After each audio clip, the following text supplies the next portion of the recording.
académica de la Sociedad Peruana de Cancerología. A nombre de la Junta Directiva y de su presidenta, la doctora Tatiana Vidaurre, ¿no?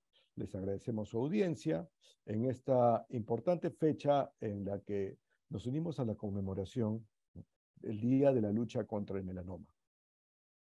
Esta es una enfermedad, ¿no? Altamente mortal, como conocemos, pero que detectada en etapas tempranas puede ser curada. Vale la pena recordar la difusión sobre el tema que ha hecho la Sociedad de Cancerología a través de sus redes sociales, en cuándo debemos estar atentos y cómo prevenir esta enfermedad, ¿no? Cuidemos nuestra exposición solar, ¿no? Tratemos de, si nos vamos a exponer, usar protección, usar crema contra las quemaduras, ¿no? Evitemos las quemaduras solares, evitemos la exposición a rayos ultravioleta. Hay que tener mucha atención si tenemos riesgos familiares o antecedentes familiares de melanoma.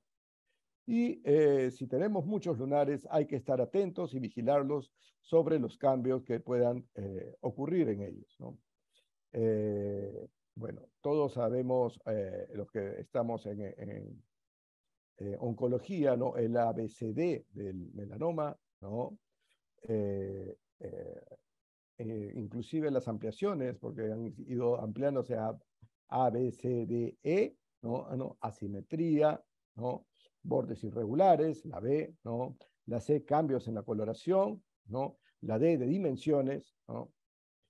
Y la E, de evolución, ¿no? Pero nada nos alerta más que el signo del patito feo.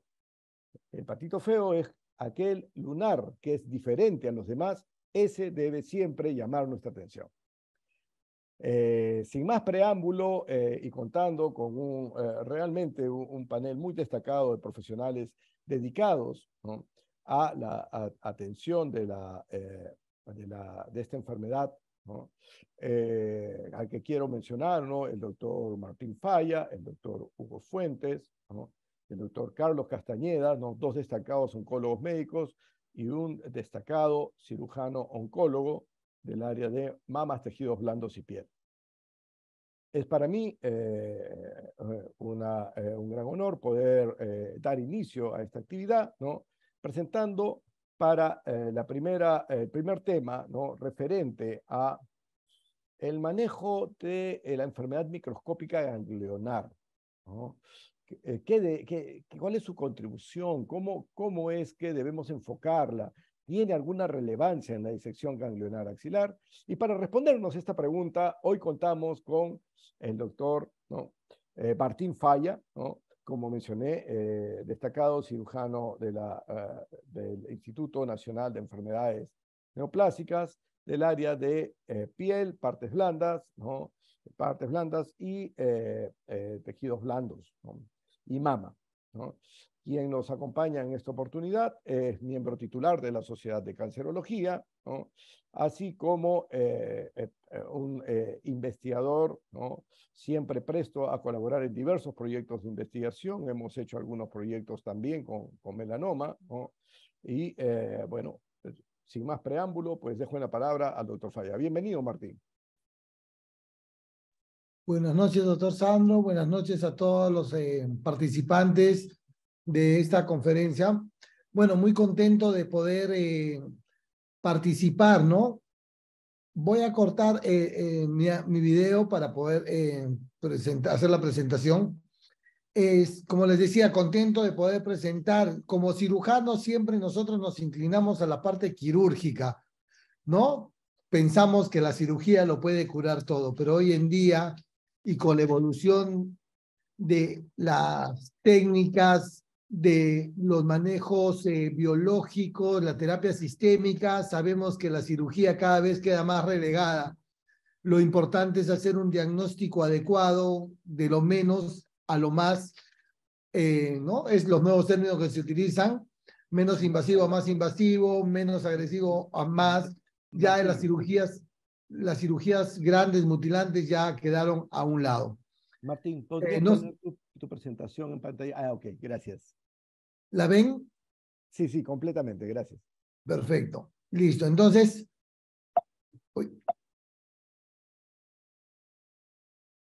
vamos a hablar, ¿no?, sobre el manejo del melanoma, manejo de la micrometástasis, pero para hablar del manejo de la micrometástasis yo creo que tenemos que saber cómo ha evolucionado el manejo del melanoma en los últimos años, los cambios que ha habido desde Halsted, Snow hasta Fisher, de lo más, una cirugía mayor a una cirugía menos invasiva.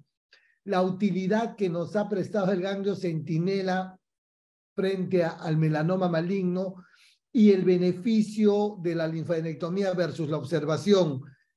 ¿Cuáles son las recomendaciones actuales? ¿Qué es lo que debemos hacer? ¿Qué es lo que se hace aquí y en todo el mundo? Como sabemos, desde 1890, la teoría de Halsted, tumor primario, metástasis ganglionar y metástasis a distancia. Luego Snow propone, ¿no?, la cirugía del melanoma, hablando de la cirugía de los ganglios regionales para todos los melanomas malignos, con o sin ganglios palpables, lo cual ya no se hace. La linfadenectomía electiva. A finales de los 50 se postulaba que el drenaje linfático del tumor primario melanoma era la forma inicial de diseminación metastásico. Estudios tempranos sugerían que la disección inguinal mejoraba el pronóstico y la sobrevida. Esto condujo también a pensar que la profilaxis ganglionar podía prevenir o enlentecer una futura diseminación metastásica. Se pensó el beneficio de resecar la enfermedad ganglionar clínicamente oculta. Entonces, hablar de una linfadenectomía electiva, se demostró que 20% de los pacientes tenían, solo 20% tenían metástasis ganglionar y 80% no tenían enfermedad. ¿Valía la pena hacer tanta cirugía considerando las complicaciones? Entonces, desde 1892 que empieza el manejo de estas enfermedades, en 1988 empieza la era de las linfadenectomías electivas. La eficacia de las linfadenectomías selectivas, ¿no? Hubieron estudios donde se reclutaron 740 pacientes menores de 60 años con un estadio 1 y 2, con un Breslow entre 1 a 4. Se hizo un seguimiento por 7 años donde no se encontró mayor diferencia entre una disección electiva versus observación. Entonces, no nos servía hacer una disección, solo nos aumentaba la morbilidad. Importante considerar. A veces tenemos médicos que están en provincia y dicen, por si acaso le vamos a sacar los ganglios. Esto conlleva a mayor morbilidades de nuestros pacientes. Otro estudio reclutó 240 pacientes, fueron seguidos en 11 años, donde se hizo una resección local amplia más linfadenectomía electiva y otro grupo con resección local amplia más linfadenectomía diferida hasta la aparición de la metástasis. 22% se encontró que había metástasis oculta y 30.5% desarrollaron metástasis en el seguimiento del tiempo. Por lo tanto, la conclusión indicó que la sobrevida en pacientes que nunca desarrollaron metástasis y en pacientes con ganglio centinela negativo fue similar. Por lo tanto, no aportó. La sobrevida en pacientes con N0 fue mayor que los de N1, como es de suponer. Aquí hicieron la comparación de varios estudios donde demostraron la sobrevida libre de enfermedad y la sobrevida global, y ningún estudio mostró un valor estadísticamente significativo. En 1990 aparece el ganglio centinela. Cambia la era del manejo del melanoma. Donald Morton nos habla en 1977 de la linfadenectomía cutánea, y el doctor Morton a fines de los 80 introdujo el concepto que hasta hoy usamos, la técnica de la biopsia del ganglio centinela. Demostró alta sensibilidad y valor predictivo negativo de la técnica, lo cual tenemos que considerar.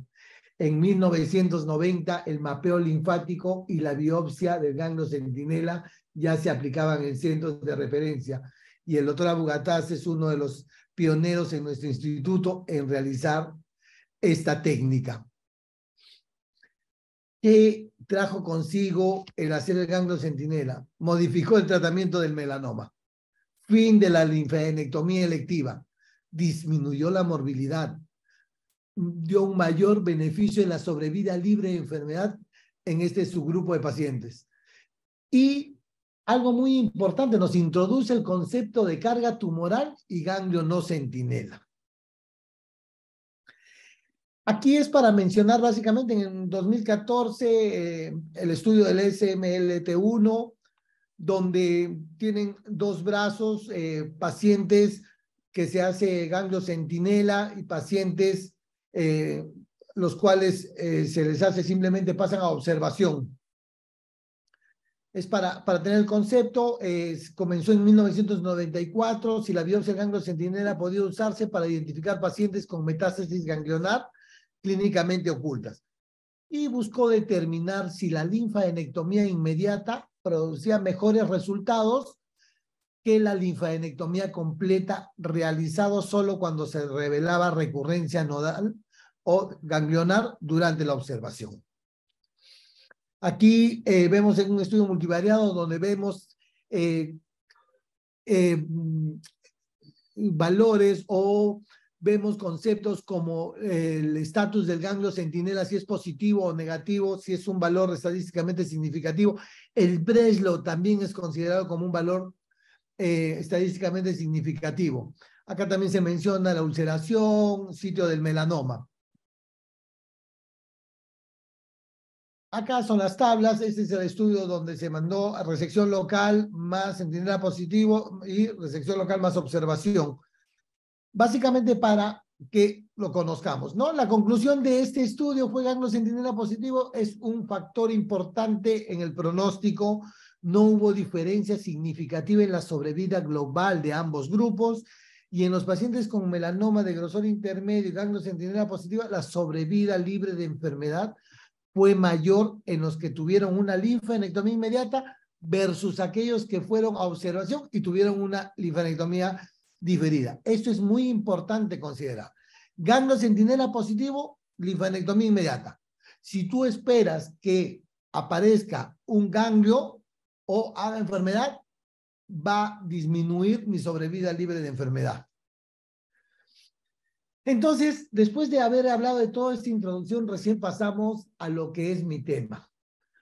Un estudio, el de Koch, donde se realizaron, se involucraron 41 centros entre el 2006 y 2014, 473 pacientes con ganglio centinela positivo y micrometástasis.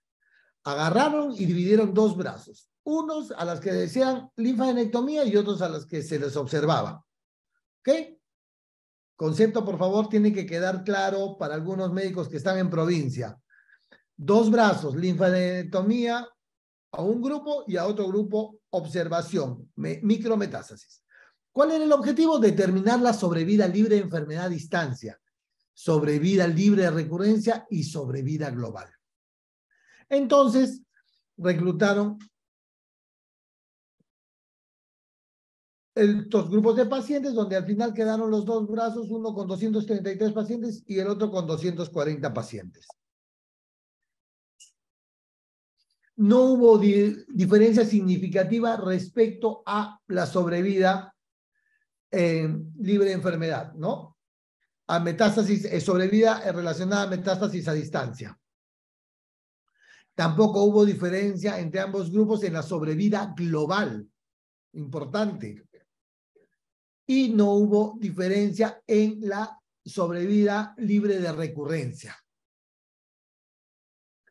Lo que sí es importante, que aquí se vio como un dato, que la carga tumoral en el ganglio centinela y el espesor del tumor fueron factores pronósticos.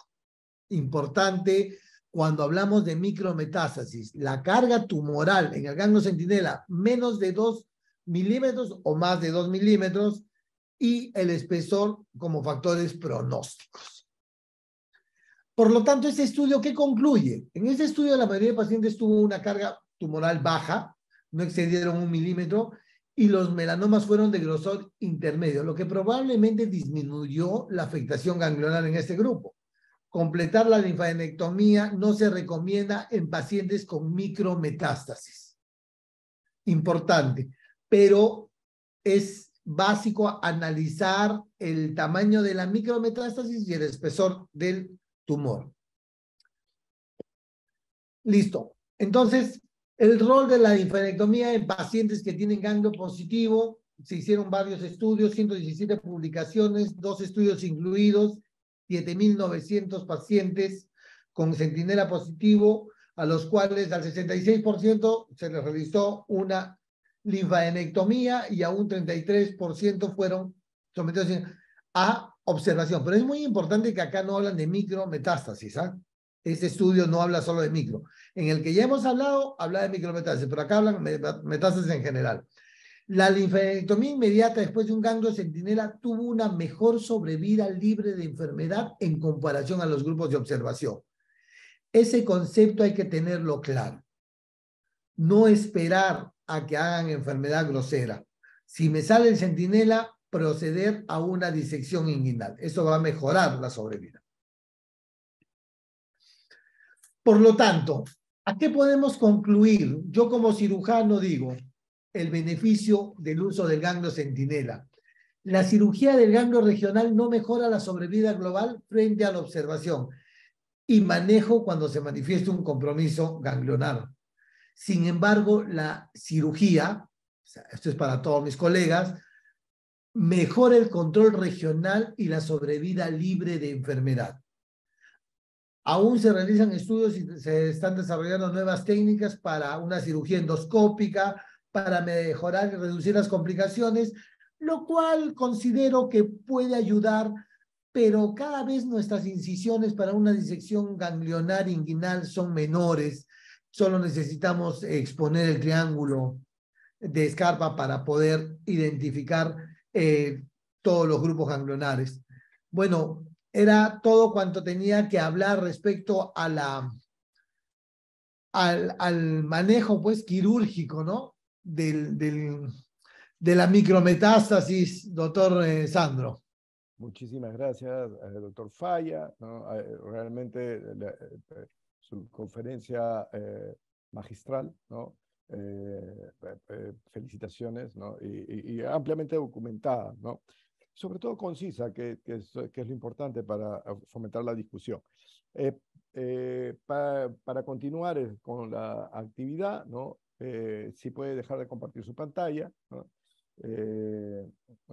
Va a ser, nos va a permitir pasar a la siguiente exposición.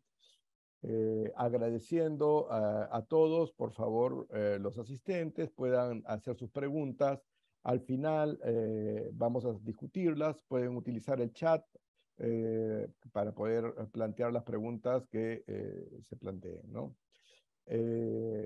Agradecer especialmente también a Laboratorios BMS por el auspicio de esta actividad, ¿no?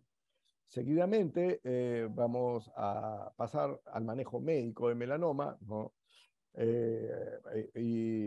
Para resolver la pregunta, ¿no? ¿Cuál es el rol, ¿no? de la inmunoterapia en el manejo de melanoma temprano? Tenemos al doctor Hugo Fuentes, ¿no? El doctor Hugo Fuentes es oncólogo médico, ¿no? Miembro del Departamento de Oncología Médica del Instituto Nacional de Enfermedades Neoplásicas, ¿no? Es miembro también de la Sociedad Peruana de Cancerología, así como de la Sociedad de Oncología Clínica, ASCO, ¿no? Y del ESMO, ¿no? Ex secretario general de la Junta Directiva de la Sociedad Peruana de Oncología Médica, ¿no? Y director de actividades científicas de la Sociedad Peruana de Mastología. Sin más preámbulo, dejo en la palabra al doctor Hugo Fuentes, ¿no? para absolver nuestras preguntas. Buenas noches, doctor Fuentes. Perdón. ¿Cómo estás, Sandro? Gracias por la presentación. Gracias al doctor Falla por la primera charla que ha abierto bastantes puntos en los cuales podemos discutir y que ayuda bastante a la charla que voy a desarrollar. Entonces, me encomendaron hablar sobre el manejo de la enfermedad temprana y cuál es la relevancia del tratamiento de inmunoterapia a la fecha. Estos son mis conflictos de intereses. Esta es la agenda que vamos a llevar ahora. Y comentando de cuál es la relevancia del tratamiento de adyuvancia con inmunoterapia, aterrizándolo a un caso del día a día. Este es un paciente de 66 años, hipertenso, con cáncer de próstata temprano, en controles, y tiene una carga familiar bastante interesante de neoplasias no relacionadas en múltiples familiares directos de primer y segundo grado. Fue admitido o lo evalué en noviembre del 17 porque presenta una tumoración cervical de crecimiento rápido. Se le hace una ecografía y fue descrita como múltiples adenopatías cervicales. Se le hace una citología y era neoplasia epitelial, y se le pide un estudio de PET-CT que se demuestra en la figura del lado derecho, que muestra conglomerados a nivel cervical derecho, y había una sospecha de compromiso a nivel de amígdala derecha. Tuvo una resonancia y una laringoscopía que fue negativa para el compromiso de amígdala derecha, y fue sometida a finales del 17 a una disección ganglionar, y tenía metástasis de melanoma en 2 de 46 ganglios. Se le realizó un estudio de mutación del BRAF, el cual fue negativo. Por lo tanto, tenemos un paciente con una metástasis cervical de un primario no determinado. Sin embargo, como recordamos, el PET no había enfermedad en otros sitios, por lo tanto no tenía evidencia de enfermedad. Tengamos en consideración de que la incidencia de melanoma en el mundo está incrementándose de forma sostenida, a diferencia de otras neoplasias donde tal vez se mantiene la incidencia o hay una discreta disminución. Sin embargo, la exposición solar es algo poco manejable o controlable dentro de la población, por eso el incremento sostenido de esta neoplasia, por eso se va incrementando de forma progresiva, ¿no? El lado izquierdo es lo ideal y el lado derecho es la realidad, tal vez un poco sesgada por ser un instituto de referencia. El lado izquierdo vemos que existe disparidad en el diagnóstico de esta neoplasia cutánea. Vemos que en la raza blanca existe un 80% de enfermedad localizada, 8% de enfermedad regional, 4% de enfermedad a distancia al diagnóstico. En los hispanos, 3/4 de los pacientes tendrán enfermedad localizada, ya más o menos 1 en 10 va a tener enfermedad regional y 7% ya el diagnóstico tiene enfermedad metastásica. El cuadro a la derecha es la casuística del instituto, sin embargo, tener en consideración que ya son pacientes diagnosticados, es por eso que la mayoría de nuestros pacientes son estadios clínicos 2 y 3. El impacto que pueda generar algún tratamiento en enfermedad temprana está bastante esquematizado en esta gráfica. Como vemos, al diagnóstico en esta proporción de estadios 1 y 3, como lo habíamos visto previamente, la gran mayoría de los pacientes serán diagnosticados en estadio 1 y una menor proporción con enfermedad locorregional, como hemos visto previamente. Sin embargo, los pacientes que condicionan muerte, en la gran mayoría, casi 3/4 de los pacientes serán en estadios 2 y sobre todo 3, ¿no? Entonces, el que tiene menor proporción al diagnóstico es el que tiene mayor proporción en frecuencia de muerte. Por lo tanto, alguna intervención se debe generar, ¿sí?, en estos estadios considerados como enfermedad local o locorregional para disminuir la proporción de pacientes muertos por esta neoplasia. Y como todo es dinámico y como ha mostrado bastante claro el doctor Falla con la evolución de los tratamientos quirúrgicos en melanoma, desde el punto de vista local, desde el punto de vista sobre todo regional, la evaluación regional es un factor pronóstico muy importante.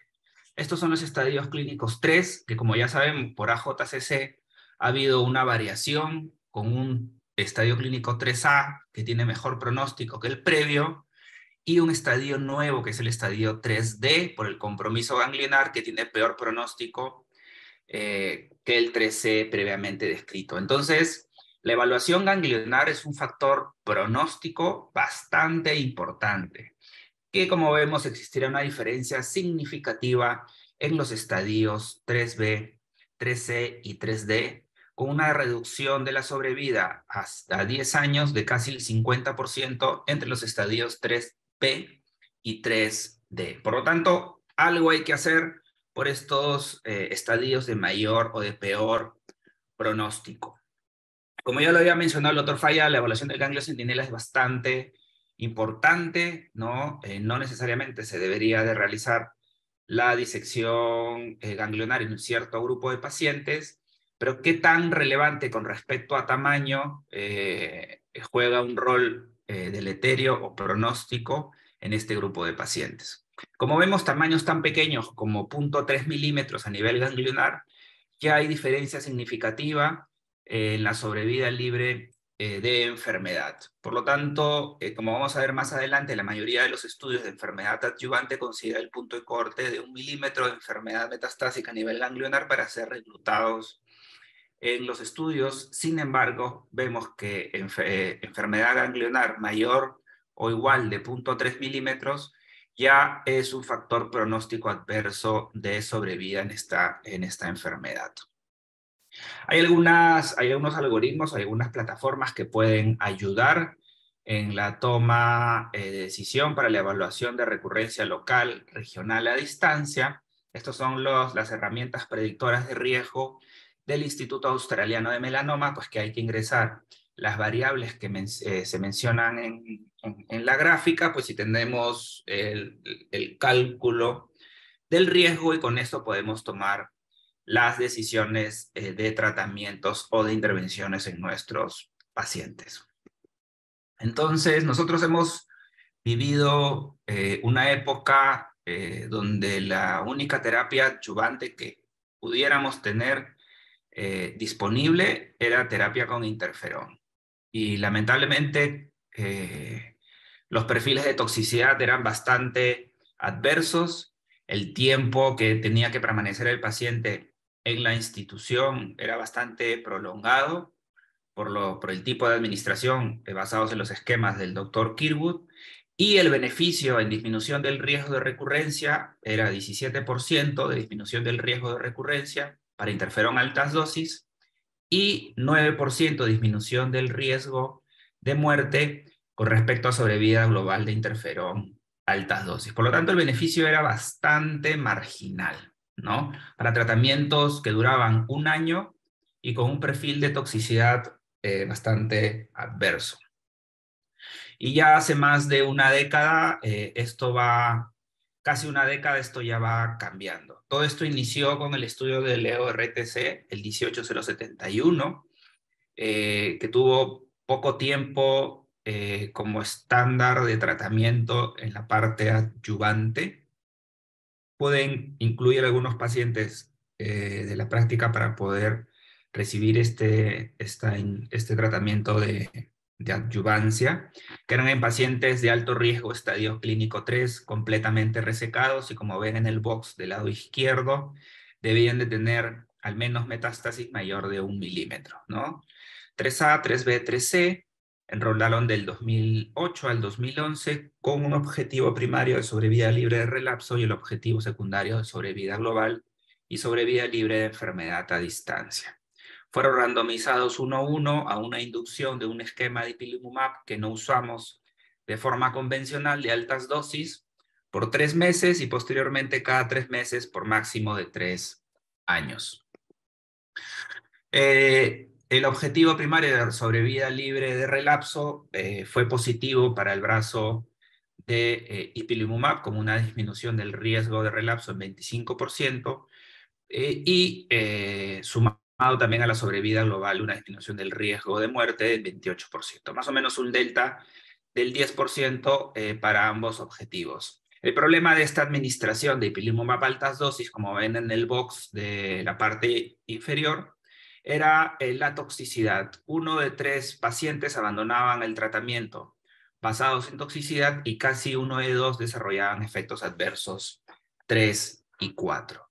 Y como previamente ya lo habíamos visto en enfermedad avanzada, los inhibidores PD1 eran superiores a los inhibidores del CTLA4.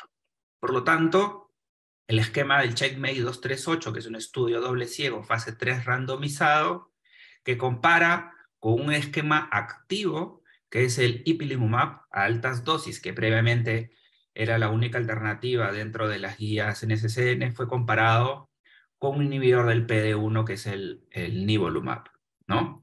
Esto fue hasta al año, y los endpoints fueron sobrevida libre de relapso, y los endpoints secundarios sobre vida global, seguridad, sobrevida libre de relapso por expresión del PDL1, calidad de vida, y un objetivo exploratorio que era la sobrevida libre de metástasis a distancia. Algo interesante de este estudio, que no solamente evaluó estadios 3B, 3C, sino 1 de cada 5 pacientes eran estadios clínicos 4, sin evidencia de enfermedad, como nuestro paciente. Tener en consideración, como se muestra en la última gráfica, en la última parte, la gran mayoría de los pacientes tenían melanomas cutáneos, 3% de los pacientes melanomas de mucosa, y entre 3 a 4% de los pacientes melanomas acrales, ¿no? Mutaciones del BRAF, 40% de los pacientes, y la gran mayoría de ellos tenían una deshidrogenasa láctica dentro de lo normal. 1 de 3 tenían expresión del PDL1 más del 5%. El objetivo primario, a 5 años y a datos maduros, existía una disminución del riesgo de relapso de 28%, y como vemos, casi triplicaba la mediana de sobrevida libre de relapso de 24.1 meses para ipilimumab versus 61 meses para nivolumab. Y como vemos, a los 5 años, 50% de los pacientes se encontraban libres de relapso en el brazo de nivo, en toda la población.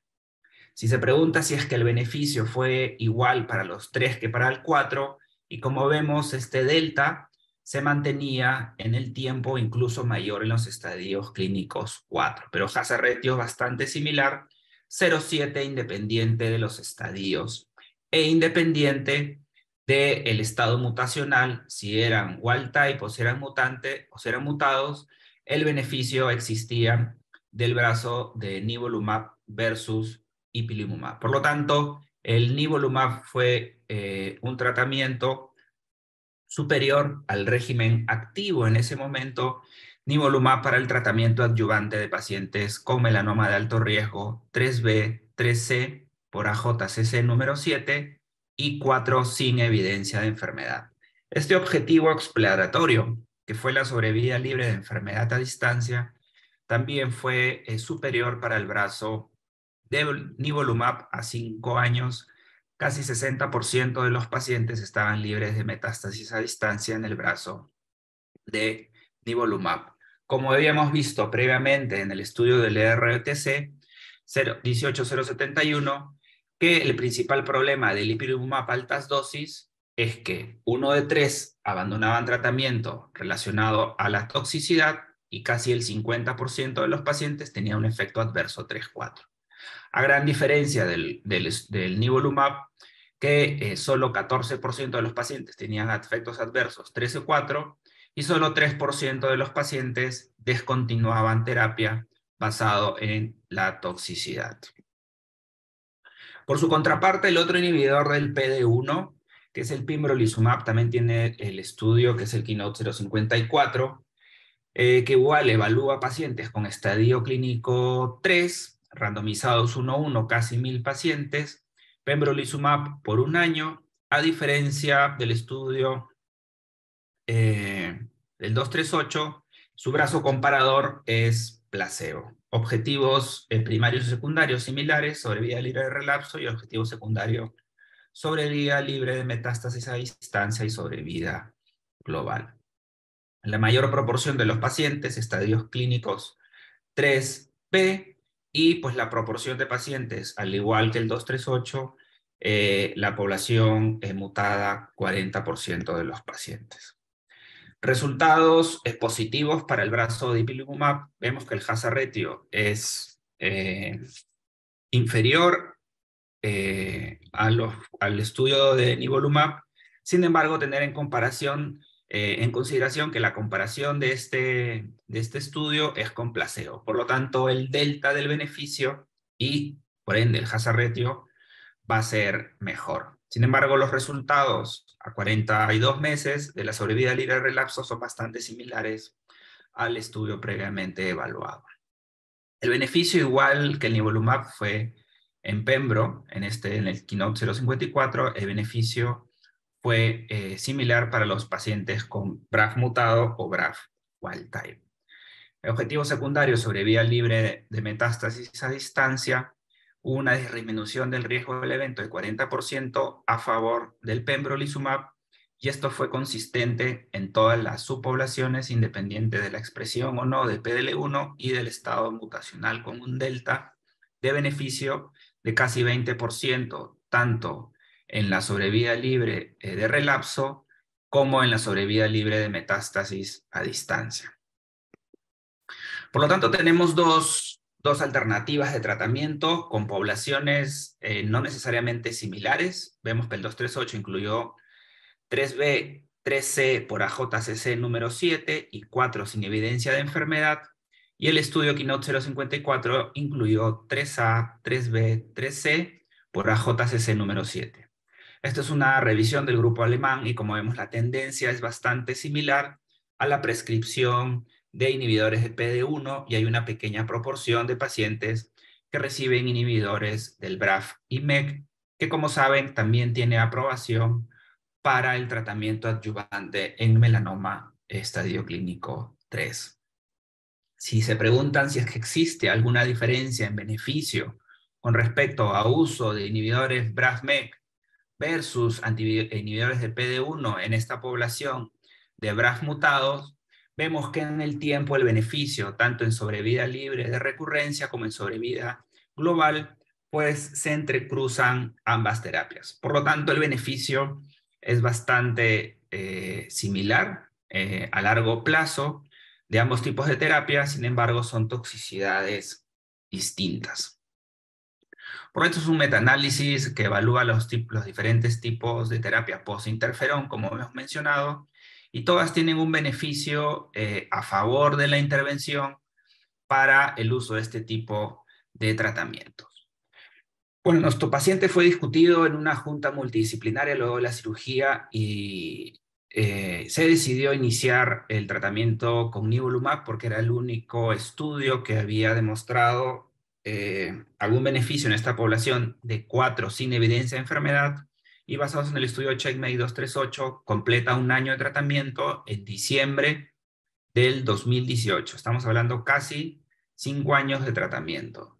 Los eventos adversos inmunorrelacionados: tuvo rash dérmico grado 1, que se manejó con antihistamínicos, al igual que el prurito, y el paciente se encuentra a la fecha sin evidencia de enfermedad, casi 5 años en controles, teniendo en consideración que es un estadio clínico 4 o 3 sin un primario, sin evidencia de enfermedad. Por lo tanto, con nosotros evaluamos un paciente, que es lo que he mencionado. Inicialmente deberíamos de considerar algunos factores adversos, que básicamente son los que se mencionaban dentro de la herramienta predictora del Instituto de Melanoma Australiano, ¿no? Que es la profundidad de la ulceración, el estadio y el compromiso ganglionar, y de acuerdo a esto valorar qué es el armamento que yo tengo, tanto para enfermedad temprana como para enfermedad avanzada. Tener en consideración de que, a pesar de la terapia que podamos brindarle a nuestros pacientes, un grupo de ellos va a relapsar durante el tratamiento adyuvante o posterior a este. Entonces va a depender qué alternativas de tratamiento pudieran haber para enfermedad recurrente avanzada para yo plantear mis tratamientos adyuvantes. Obviamente, los deseos del paciente con respecto a alguna terapia oral o endovenosa, en los casos de los pacientes con BRAF mutado, y pues el riesgo-beneficio que pudiera haber.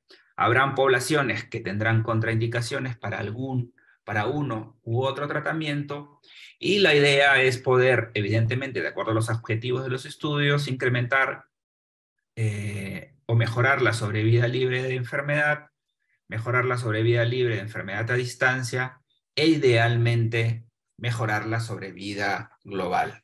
Por lo tanto, hemos visto que en el tiempo ipilimumab como inhibidor del CTLA4 ya fue superado por un inhibidor del PD1 en la población wild type. En la población mutada tenemos la opción de dabratrame o un inhibidor del PD1, teniendo en consideración de que tanto el Keynote 054 como el CheckMate 238 reclutaron 40% de los pacientes fueron BRAF mutado y el beneficio fue indistinto de tener o no la mutación. Entonces hay que considerar el perfil de toxicidad, tolerancia, adherencia y comorbilidades de los pacientes. A 60 meses, el nivolumab logra una sobrevida libre relapso de 50 versus 30 meses con hazard ratios bastante significativos. Esto igual para la sobrevida libre de metástasis a distancia y sobrevida global independiente de la expresión del PDL1 y estado mutacional del BRAF. Tener en consideración de que a la fecha no es que haya una mejor terapia adyuvante para BRAF mutado, si mejores TKI o mejores inhibidores del PDL1, el rol de la neoadyuvancia a la fecha está cada vez más fuerte, sin embargo, no se debería utilizar fuera de un ensayo clínico. Y como vimos dentro de los estudios, casi 80% o más de los pacientes reclutados en los ensayos tenían melanomas cutáneos y no los poco frecuentes como acrales o de mucosa. Y adicionalmente, una pregunta que podría quedar para el panel es qué cosa hacer con los pacientes que presentan recurrencia de enfermedad durante la adyuvancia con inmunoterapia target o hacen recurrencia de enfermedad al término del tratamiento. Entonces, como vemos, el beneficio del tratamiento existe. Hay una disminución del riesgo de recurrencia tanto local como a distancia, y existirán pacientes que se benefician más, y el rol de la evaluación ganglionar juega un rol muy importante para determinar el pronóstico de estos pacientes. Eso es todo lo que tenía para comentarles hoy día, y nada, al final espero las preguntas del caso. Muchas gracias, doctor Fuentes. Muy ilustrativa su conferencia, ¿no? Y muy interesante porque hemos visto un paciente, entiendo, sin primario, ¿no? Sí, correcto. Sin primario conocido. Una pregunta que puede quedar para el panel sería, ¿cuál es el significado, ¿no?, en estos pacientes? Porque generalmente cuando uno no encuentra un primario es porque había una regresión del tumor. Y esto es... El melanoma es uno de los pocos tumores que, curiosamente, puede involucionar, ¿no? Y eso nos hace estar a veces frente a un tumor sin primario. Entonces, esto, desde la perspectiva inmunológica, ¿cuál sería el significado de respuesta a futuros tratamientos inmunológicos? Bueno, pero tenemos que continuar. Vamos a esperar para las preguntas para el panel y seguimos con esta jornada realmente muy ilustrativa sobre esta enfermedad. Es un placer para mí presentar al doctor Carlos Castañeda, ¿no?, con quien hemos trabajado además en varios proyectos, ¿no? Es un gran investigador con múltiples publicaciones indexadas, ¿no? Él es doctor en medicina, oncólogo médico, ¿no?, con una maestría de la Universidad Complutense de Madrid en lo que es genética y biología celular, ¿no? Y otra maestría en oncología avanzada en la Universidad de Ulm, en Alemania, ¿no? Es médico adjunto en el Instituto Nacional de Enfermedades Neoplásicas, ¿no? Y en Oncosalud, así como miembro asociado de ASCO, ESMO y AACR, ¿no? Investigador principal en diversos ensayos clínicos y lo dejo en la palabra para que nos comparta su experiencia, ¿no? Justamente sobre un paciente, ¿no? Con una larga sobrevida en enfermedad metastásica. Bienvenido, doctor Castañeda, y Muchas gracias, el Sandro. auditorio es suyo. Gracias por la presentación muy extensa. Y sin más, vamos a empezar la presentación. Muchas gracias a la Sociedad de Cancerología, a todos ustedes por estar acá y al Laboratorio Bristol por esta oportunidad.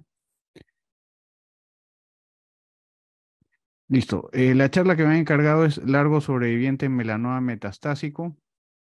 Son mis conflictos de intereses. He encontrado dos presentaciones, dos ponencias relacionadas al tema. Una es la del ASCO del 2022 y la otra es del ESMO 2019 y 2020. Esta es la primera, presentada por el doctor Jody, que es el seguimiento a 7.5 años del estudio Checkmate 067, un estudio con casi 950 pacientes, 3 brazos, el primero de ellos para nivo-IPI, segundo nivo y el tercero IPI, estratificado para mutaciones de BRAF, estadio clínico y la expresión de PDL1 en las células tumorales, ¿no? Con todos los retos anatomopatológicos que esto incluye para aislarla, ¿no? Y no pintar en los linfocitos.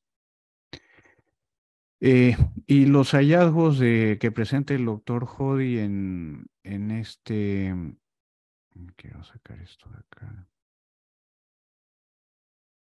Ahora sí. En cuanto a sobrevida global, tenemos ya que la mitad de los pacientes, 1 de cada 2, está vivo a los 5 años, ¿no? Al corte, disculpen, de los 7.5 años, 1 de 2, con la combinación de IPI-NIVO, ¿no? Mientras que con solo IPI, 42%, que ya es bastante. En cuanto a la sobrevida libre de progresión, que tiene una correlación a la sobrevida global no perfecta, pero sí bastante cercana. Tenemos que con IPI-NIVO tenemos 33% de los pacientes están libres de progresión a los 7 años y medio, ¿no? La duración de mediana respuesta no se alcanza para IPI-NIVO, es de 90 meses para NIVO y es de 19 meses para IPI. Ahora,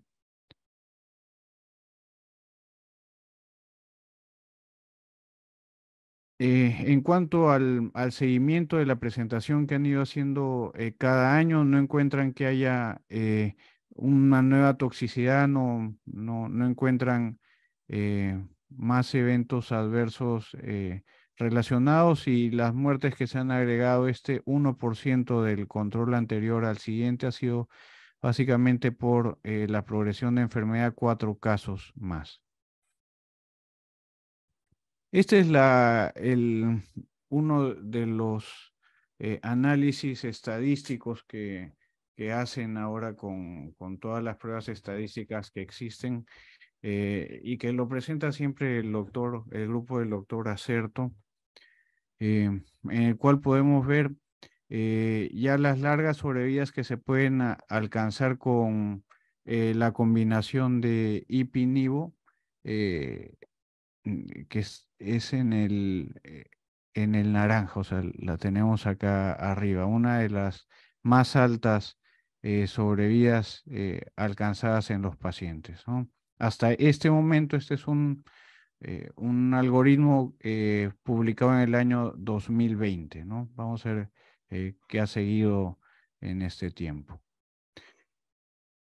Siguiendo con la presentación del doctor Jodi, encontramos que se administró terapia posterior en los pacientes que hayan salido del ensayo en el 36% para ipi-nivo, 49% para nivo y 66% para ipi.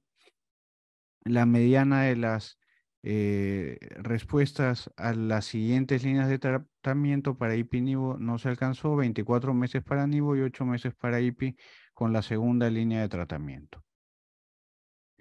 Concluye de esta forma el doctor Jodi que con un seguimiento en el CheckMate 067 de 7.5 años, tienen sobrevida 48% con la combinación, 42% con nivo, 22% con ipi, ¿no? Uno de dos está vivo a los 7 años y medio. Luego tenemos que la duración de tratamiento no se alcanza para ipi-nivo en los pacientes que han tenido respuesta. Para nivo es 90 meses y 19 meses para ipi. Hubo 4 muertes en el seguimiento. Ahora, viendo la segunda presentación que quería mencionarles, que es la del ESMO, esta es del doctor Larky y su grupo. Lo que trata de analizar es cómo podemos identificar estos pacientes que van a tener una larga sobrevida al tratamiento, ¿no? Que es lo que realmente todos quisiéramos. Definitivamente las plataformas genéticas y la identificación de estos pacientes no está tan avanzado como se quisiera, inclusive es menor que el desarrollo de las plataformas en la enfermedad temprana, ¿no?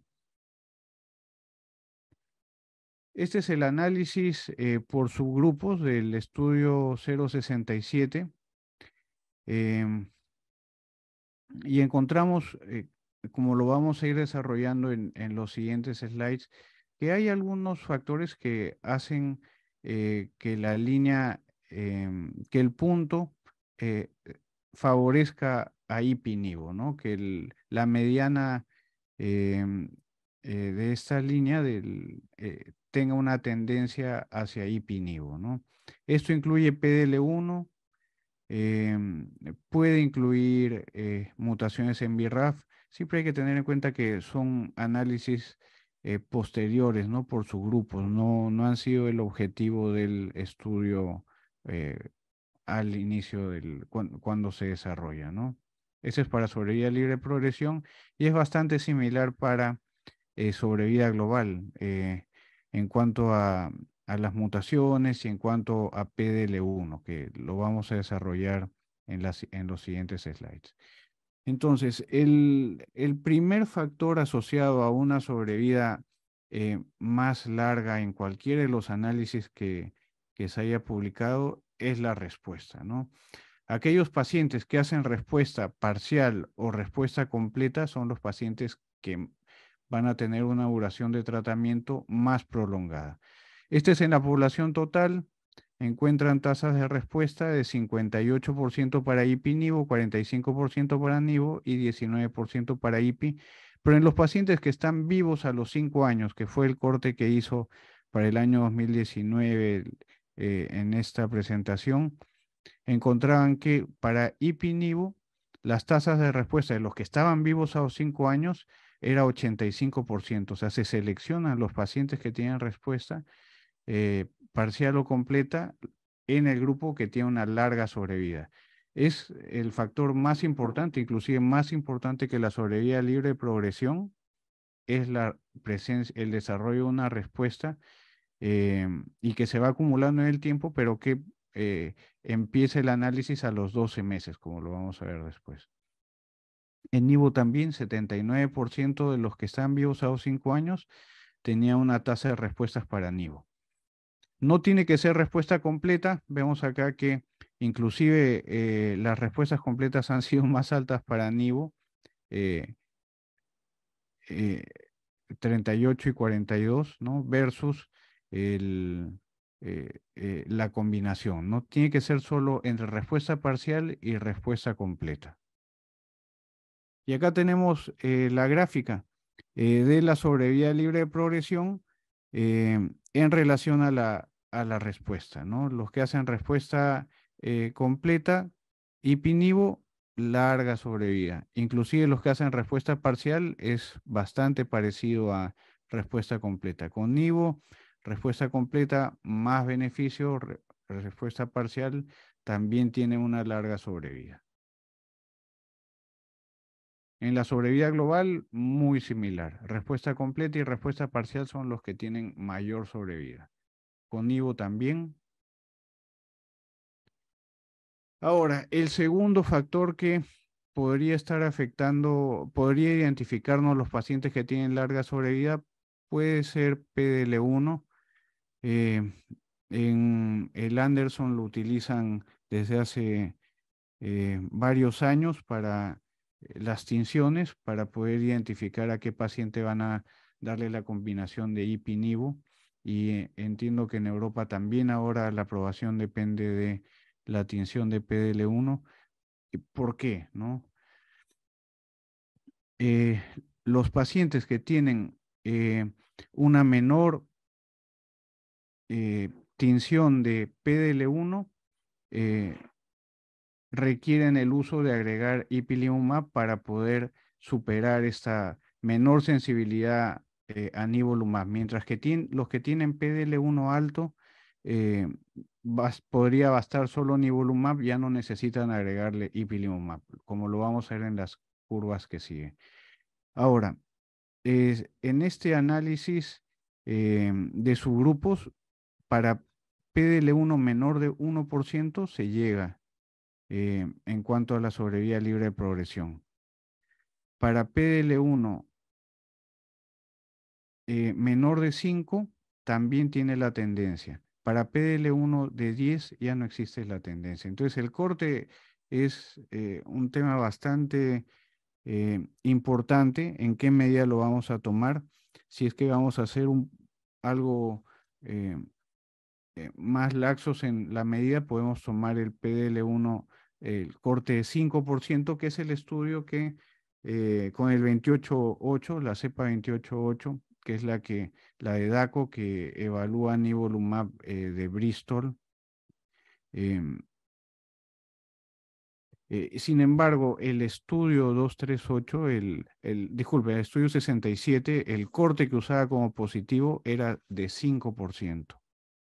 Entonces, cuando consideremos para nivolumab cuál es el corte positivo, es 5%, a pesar que la línea se identifica mejor con el corte de 1%, ¿no? Acá tenemos, lo podemos ver, cuando el PDL1 es menos de 5%, las curvas se separan mejor. Cuando el corte es más del 5%, la separación entre IPI y NIVO no es tan marcada. Para el corte de 10 no existe diferencia. No logramos identificar quiénes se benefician agregando IPI o no. Y para la combinación de 1 a 5%, encontramos que tampoco en los pacientes que tienen niveles bajos tampoco hay un beneficio. Otro factor que puede indicarnos una mayor sensibilidad al tratamiento, ya no logra identificarnos en qué paciente hay que agregar IPI y en quién no, pero que lleva las curvas hacia arriba, es la ausencia de metástasis hepáticas. La presencia de estas lesiones tiene menor respuesta a los tratamientos, ya sea NIVO o la combinación de IPI-NIVO. Sin embargo, hay un mayor beneficio para los pacientes que reciben la dupleta. LDH, ¿no? Un marcador de cantidad de tumor y a la vez de actividad de tumor por un factor de alcalinización a nivel de las lesiones. También indica los pacientes que van a tener una menor sobrevida independiente o no si se agrega ipilimumab, ¿no? En cuanto a la sobrevida libre de progresión, tenemos las curvas de arriba y encontramos que hay un mayor beneficio cuando el paciente usa ipi-nivo. Sin embargo, los que tienen LDH alto tienen una menor sobrevida libre de enfermedad. Y lo mismo pasa para sobrevida libre, para sobrevida global. Una menor sobrevida siempre es algo mayor con el uso de la combinación. Cuando se busca no solo la elevación de LDH, sino que duplique, que sea más o menos que el doble, también se encuentra un fenómeno similar, una menor sobrevida libre de progresión, una menor sobrevida global, y estas mejoran con agregar ipilimumab. Si es que combinamos ahora dos factores de mal pronóstico que son una LDH elevada y la presencia de al menos 3 lugares de metástasis, que indica una gran cantidad tumoral, la sobrevida libre de progresión es menor y la sobrevida global es menor. También estas mejoran con el uso de la dupleta. En relación a la mutación de BRAF, el beneficio de agregar ipi-nivo es agregar ipilimumab a nivolumab sucede en los dos brazos, en los que son mutantes y en los que son wild type. Tenemos una diferencia de 10% en ambos grupos, ¿no? Sin embargo, en el hazard ratio sí cruza el 1 cuando hay mutación de BRAF, ¿no? Se entiende que esto es por el tamaño de muestra, ¿no? Es probable que si el tamaño de muestra se agranda, ya deje de cruzar el corte de 1. Ahora, el otro factor, además de la tasa de respuestas, la presencia de PDL1 positivo o negativo, la presencia de HL, la cantidad tumoral por los lugares afectos, el número de lugares afectos, es el agregar ipilimumab a los tratamientos, ¿no? Los pacientes reciben una mediana de 3.6 meses de la combinación, 8.6 meses de nivo, más que la combinación, y con IPI 3.7 meses. A pesar de que el tratamiento es mucho más corto con ipi-nivo por la toxicidad, la duración del tratamiento es mucho mayor con la combinación. Entonces, este ya vendría a ser un quinto factor en cuanto a identificar a los pacientes de larga sobrevida. Finalmente, quería mostrarles este metaanálisis que ha sido publicado recientemente para situarnos en el estado actual. Incluyeron 38 artículos finalmente, y estos fueron más de 9,000 pacientes con melanoma metastásico en 18 ensayos randomizados, y ellos concluyen, ¿no?, que las tasas de respuesta y la sobrevida libre de progresión es alta con ipilimumab y nivolumab, y es similar a la de la nueva molécula de relatlimab con nivolumab.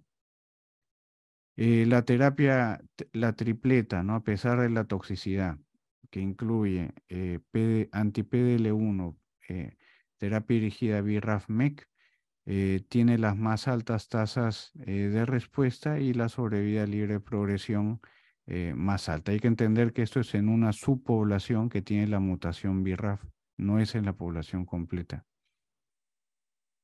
La combinación de ipilimumab, nivolumab es la que tuvo mayor frecuencia de eventos adversos grado 3 y la que tuvo menor fue de la nueva molécula de relatlimab con nivolumab. Y ahora finalmente voy a presentarles un caso clínico. Este es uno de los que se presenta en los tumor boards de melanoma que tenemos en la institución donde trabajo, en Oncosalud. Es un caso que se presentó, que tenía tratamiento en Oncosalud con un médico tratante muy prestigioso y a la vez en MD Anderson. Es diagnosticado en el año 2006 con un melanoma maligno primario de cuero cabelludo que fue resecado. Luego de ello quedé en observación y en el 2019 presenta paredes y movimientos involuntarios en miembro inferior izquierdo. En marzo del 2019 le realiza un PET y encuentran 2 lesiones en el tórax, una en pulmón y otra en el mediastino. Una lesión en el hígado segmento 4. Le realiza una resonancia de cráneo y encuentran implantes secundarios en ambos lóbulos frontales, región frontoparietal, parieto occipital derecha. En ese momento tiene síntomas digestivos, es sometido a una cirugía abdominal y encuentra un tumor en el intestino delgado con compromiso ganglionar, el AP metástasis de melanoma maligno, inclusive se realiza el estudio de mutación y tenía una mutación BRAF B600C. En el año 2019 recibe radioterapia holocraneal e inicia nivolumab en marzo del 2019. En junio del 2019 ya tenía reducción en el tamaño de las lesiones pulmonares en el hilio pulmonar ipsilateral que habían reducido. El paciente, el siguiente PET a los 3 meses hizo respuesta completa y luego se espació los PETs y el paciente siguió con tratamiento. Recibió hasta el año 2021, tuvo 3 PETs negativos y en el MD Anderson le recomendaron que suspenda terapia. 2 años después, año 2023, en febrero, un nuevo PET encuentra un conglomerado ganglionar pariliar izquierdo hipermetabólico sospechoso de enfermedad tumoral activa. Una resonancia magnética cerebral encuentra lóbulo parietal derecho con una lesión captadora de contraste de 21 milímetros que antes había sido residual y otro implante secundario que no estaba en las lesiones residuales de los estudios previos. Se hace una fibrobroncoscopía que encuentra una lesión endobronquial grado 3 de color negruzco que obstruía la luz bronquial con el AP de melanoma maligno. Empieza el paciente nivolumab, ipilimumab, radioterapia al cerebro y los síntomas respiratorios han mejorado. Tiene pendiente un nuevo estudio de imágenes.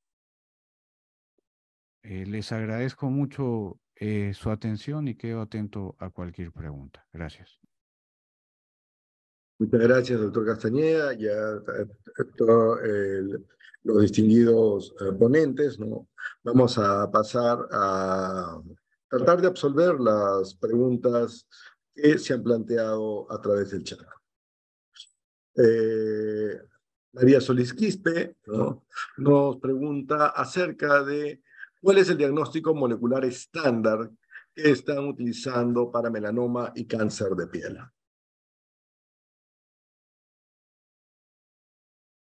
Carlos, ¿crees que podría darnos una...? Sí, el diagnóstico estándar es el anatomopatológico, la identificación de las células del tejido de melanoma. Creo que en eso, Sandro, tú podrías dar más detalles.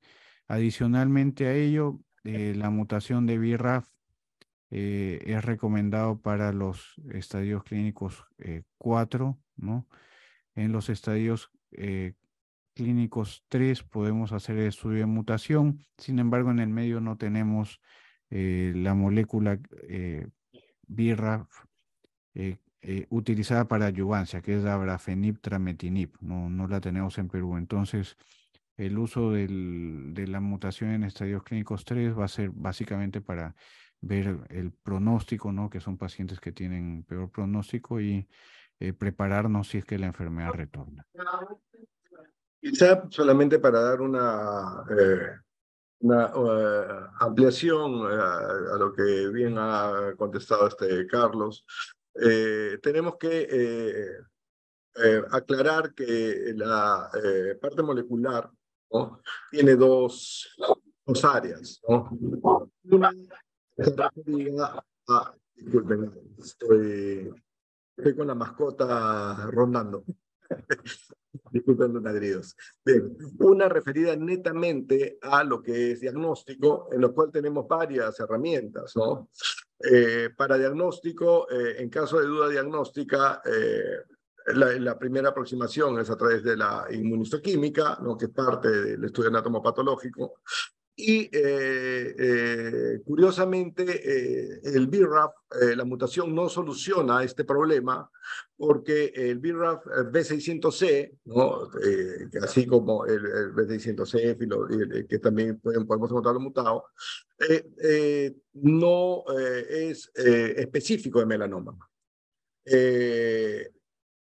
Melanoma, como nevus, presentan la misma mutación. Es conveniente precisar que la mutación de BRAF es una mutación muy temprana en el desarrollo de la enfermedad. Entonces, va a estar presente siempre. Si está en el tumor primario, va a estar en la metástasis, porque es una mutación temprana, ¿no? Respecto a las limitaciones del método, para poder encontrar por la metodología convencional, ¿no?, que se utiliza, la cantidad de tumor debe ser representativa en la muestra, entonces, y debe tener una muestra bien tratada, ¿no? Entonces, es muy importante cuidar el preanalítico de anatomía patológica, fijación en un formol neutro, y tener en cuenta que la cantidad de tumor tiene que ser significativa, es decir, no menos de 40% de la muestra debe estar compuesta por tumor. Esto nos resuelve el asunto respecto a tanto pronóstico como a blanco terapéutico, ¿no?, porque el BRAF también es un blanco terapéutico. En caso de problemas diagnósticos, el FISH ha sido planteado, ¿no?, porque las amplificaciones son más presentes en melanoma que en otros tumores, ¿no? Y la diferenciación entre lo que podría ser ya una duda, un nevus de Spitz versus un melanoma, algunas técnicas moleculares podrían ayudarnos, ya que los nevus de Spitz generalmente se relacionan más con la pérdida de BAP1, ¿no?, como con lo que es mutaciones de HRAS, ¿no?, y que es excluyente con BRAF, ¿no? Pues esto nos ayuda, pero nos ayuda en razón diagnóstica. El BAP en sí tampoco nos va a hacer un diagnóstico de melanoma esquizoide versus melanoma, porque el diagnóstico va a ser histológico. Cáncer es una definición anatomopatológica, ¿no? Entonces, otra blanco que se utilizaba o se trataba de ver, sobre todo en melanomas sacrales y melanomas de mucosas, ¿no?, eran la mutación de c-KIT, ¿no?, que también es un indicador que nos puede dar o plantear una herramienta terapéutica, ¿no?, que es una visualización así muy ligera sobre las principales técnicas moleculares. El principal problema que tienen las técnicas moleculares, incluso en Estados Unidos, es la reproducibilidad, ¿no? Tienen que ser hechas en un laboratorio que tenga estándares. Entonces, ese es probablemente un problema que tengamos que solucionar en el futuro. Para continuar... ¿sí, Sandro, una pregunta. ¿Y la inmunistoquímica para BRAF? La inmunistoquímica para BRAF es muy buena, pero es demasiado específica. Es muy buena, pero te va a detectar solamente BRAF B600C. No tiene una sensibilidad, la clona es utilizada por estándar, porque hay que tener en cuenta que la inmunistoquímica se basa en anticuerpos, y estos anticuerpos tienen epítopes. Entonces, los epítopes se desarrollan en base a clonas, ¿no? Entonces, por ejemplo, cuando mencionabas PDL1, PDL1 también, ¿no? Tiene clonas específicas que han sido aprobadas como companion test, ¿no? Entonces, eso se está tratando, entiendo, de flexibilizar algo, porque al final lo que tenemos son clonas muy específicas para medicamentos muy específicos. No siempre está disponible la clona, y cuando la clona puede estar disponible, estas clonas están asociadas a equipos, ¿no? Entonces, las plataformas, por ejemplo, para DACO, solamente pueden ser hechas en el link 48, que es el equipo de DACO. Las plataformas para Roche, ¿no? Están, el anticuerpo de Roche es un anticuerpo cerrado desarrollado para su plataforma. Entonces, esto nos genera un problema justamente que a nivel mundial, ¿no? Porque no todos los laboratorios tienen la capacidad inclusive de tener equipos automatizados, ¿no? Entonces, son cosas que se manejan más a nivel de laboratorios de referencia, que es algo que tenemos que fortalecer en el país. Espero haya quedado absuelta la pregunta, ¿no? En todo caso pueden seguir participando por el chat. Una pregunta realmente tenemos dos preguntas de Eduardo Cruz, ¿no? Que se refieren básicamente a lo mismo, ¿no? Y que es algo que sí vale la pena que tengamos en cuenta. La mayoría de estudios que nosotros podemos ver que se hacen internacionalmente están hechos en melanomas de zonas de exposición intermitente, que es más frecuente, ¿no? O estas que tienen grandes exposiciones, pero que no son exposiciones constantes, ¿no? Entonces, en el Perú, por factores probablemente étnicos, la frecuencia del melanoma en proporciones, ¿no? Es mayor en melanoma de la región acral. Entonces, las preguntas van directamente dirigidas a si todo lo que estamos hablando, uno, es posible extrapolarlo, y por otro lado, ¿no? Si los estudios de adyuvancia en la población con pacientes peruanos, ¿no? Tienen los mismos resultados. Quien coja la pregunta. Sí, Sandro, por definición los resultados no se extrapolan, sino van a estar en relación a la población a tratar. Tengamos en consideración de que los países donde se desarrollan estos ensayos clínicos, norte de América, Europa o Australia, la proporción de acrales es muy baja. ¿Existe una proporción de acrales? Sí, tal vez algún estudio donde ha incluido una mayor población de acrales es el Relativity del estudio de nivolumab con relatlimab en enfermedad avanzada y que tuvo una presentación en el ASCO del subanálisis de la población acral. Sin embargo, no hay a la fecha algún estudio específico para tratamiento adyuvante en la población acral. Y lo que se sabe, al tener este subtipo acral una menor tasa o menor número de mutaciones o menor inmunogenicidad, se sabe que el beneficio o la eficacia del tratamiento con inhibidores del PD-1 es menor que los cutáneos tradicionales. Sin embargo, no existe otro tratamiento específico. Dicho esto, se debería de considerar tratamiento adyuvante en este grupo de población.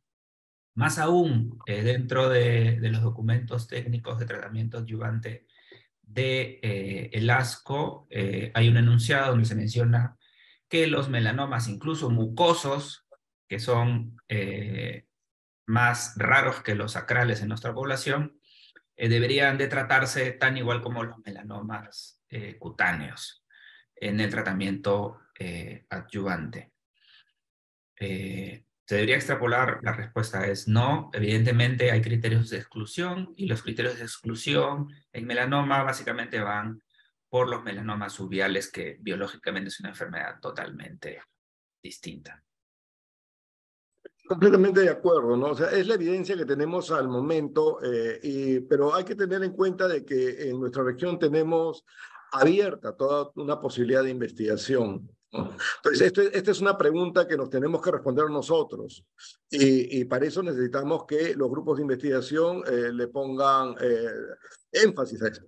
Ahora, dicho esto, en un primer momento, cuando se habló de melanoma acral, se decía de que la mutación de BRAF era muy por debajo, ¿no? Se hablaba de un 10%, 15%, 20% de mutación de BRAF en melanoma acral.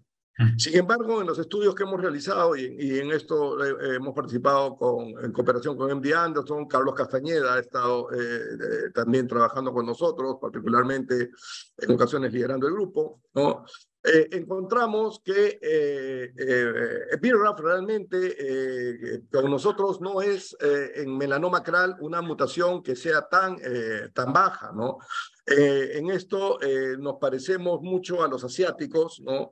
Y los asiáticos están entre 30 y 40% de mutación de BRAF en melanoma acral, ¿no?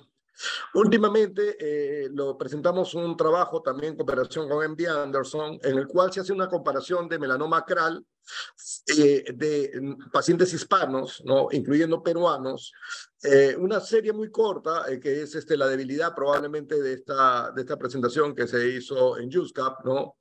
Frente a los melanomas acrales de pacientes de origen caucásico, ¿no? De población blanca, ¿no? En los Estados Unidos. Y lo que se encontró fue que la reacción inmunológica en los pacientes blancos en melanoma acral era muy débil, ¿no? Mientras que la reacción inmunológica en los pacientes hispanos del mismo melanoma acral era más activa, ¿no? En la cuantificación que se hizo por métodos de inteligencia artificial y screening de los linfocitos, ¿no? Otra diferencia que se encontró particularmente en los pacientes peruanos fue que había eran 4 pacientes peruanos en esa muestra y 3 de los 4 tenían la mutación de un gen MUC que no presentaban los otros. Entonces, hay todavía muchas preguntas por responder, pero realmente mientras no haya un adecuado un estudio poblacional extenso, ¿no? Que es algo en lo que creo que Carlos ha hecho una gran contribución al hacer revisiones grandes de melanoma, incluyendo acrales, y sobre todo acrales, ¿no? No vamos a tener datos concretos acerca de, uno, ¿por qué el melanoma acral en nuestro país es tan preponderante? Si es solamente una cuestión étnica o si puede estar relacionado con asuntos ambientales. Y dos, si los tratamientos estándares responden igual en el caso de los melanomas acrales que se presentan en nuestro medio, ¿no? Continuando con la ronda de preguntas, ¿no? Osmani Guevara Cabrera dice, ¿qué evidencia hay sobre el tratamiento con inmunoterapia en melanoma en cavidad oral? Nos han mencionado algunos trabajos que incluyen melanomas en mucosas. Creo que en tus series estuvieron incluidas, Hugo. A ver, al igual que el melanoma acral en las series, melanoma de mucosa representa aproximadamente entre el 2 al 3% de los casos y son incluidos. Tengamos en consideración de que los subtipos distintos a los cutáneos tradicionales de la cabeza y el tronco, desde el punto de vista biológico, van a ser distintos. ¿Se debería de considerar tratamientos individualizados? La respuesta es no. Sin embargo, no vamos a obtener las mismas respuestas. Y ya en los estudios asiáticos se ve que los inhibidores del PD1, llámese nivo, pembro o las combinaciones, no tienen las mismas tasas de respuesta. Incluso el 067 tiene un análisis de la población mucosa y las respuestas son casi 1/3 de los melanomas cutáneos, ¿no? Gracias, Hugo, ¿no? Tenemos que considerar eso, básicamente, ¿no? Los melanomas, hay que tener en cuenta que tenemos melanomas de exposición solar, ¿no? Tenemos melanomas de exposición solar continua, melanomas de exposición solar esporádica, melanomas acrales, y dentro de los melanomas y melanomas de mucosas. Y dentro de los melanomas acrales tenemos que considerar que inclusive debido a las diferencias que aparentemente hay en las proporciones de los genes mutados, el melanoma acral del lecho unguial ha sido de alguna manera particularizado, ¿no? Entonces, bueno, estamos camino a la medicina de precisión, son parte de nuestras inquietudes y son puntos que probablemente iremos aclarando en el tiempo, ¿no? Seguimos con Estefanía Peña. Su pregunta es: ¿cuál es el rol de la combinación de pembrolizumab en combinación con la vacuna personalizada de RNA mensajero como adyuvancia? ¿Quién sabe eso? A ver, esta es una evaluación bastante interesante con respecto a una vacuna personalizada, ¿sí? A raíz de los estudios del COVID, de las vacunas del COVID. Sin embargo, uno, hay que tener en consideración los costos. Dos, la posibilidad del acceso a este tipo de tecnología, que es casi una vacuna personalizada para el paciente asociado al pembro. Esto no es estándar de tratamiento a la fecha. Los estudios son positivos en beneficio a la combinación en comparación a pembrolizumab. Sin embargo, la no posibilidad de reproducir esto a nivel global va a ser un poco compleja la aprobación de esta alternativa de tratamiento. Gracias, Hugo. Sí, Y es un producto de Moderna, del laboratorio Moderna, el que hizo la vacuna del COVID. Am, Ahora, han habido ya otras vacunas también, ¿no? Esa del GP100, si no me equivoco, que es la que parecía que funcionaba muy bien y se comparó contra ipilimumab y se combinó con ipilimumab y que al final no demostró mayor beneficio. Este se supone que son como 50 mutaciones que buscan las 50 más frecuentes dentro del tumor del melanoma y luego hacen eh, para estimular contra estas 50 mutaciones en cada paciente, ¿no? Creo que demora algo de 2 a 3 semanas producirla. Ahí hay un tema logístico que hay que trabajarlo mucho. Había inclusive un ensayo clínico que iba a venir a Perú, pero ya se imaginan que en el INS esto va a estar muy complicado. Em, yo sí soy más entusiasta en eso. Creo que esto va a llegar. Si antes no había PCRs en el mundo y ahora hay PCRs en todo lugar, ¿no? Para diagnosticar COVID, creo que eventualmente se va a llegar a algo de esto, ¿no? Además que están los TILs, la maquinaria de los TILs que cada vez se va volviendo más estándar, ¿no? Y que seguro pronto va a estar empaquetado y más disponible. probablemente tienes razón. El asunto es que, bueno, que nos llegue pronto, ¿no? Porque que cada retraso en implementación de técnicas diagnósticas y de tratamiento, pues son vidas que cuestan. Y es nuestra función hacer que pase todo lo posible, ¿no? Hay que poner nuestro grano de arena. Bueno, la pregunta que continúa es acerca de la combinación de IO más IO, ¿no? En adyuvancia. La combinación de inmuno-inmuno, llámese un inhibidor del PDL1 con un inhibidor del CTLA4, ya ha sido evaluado.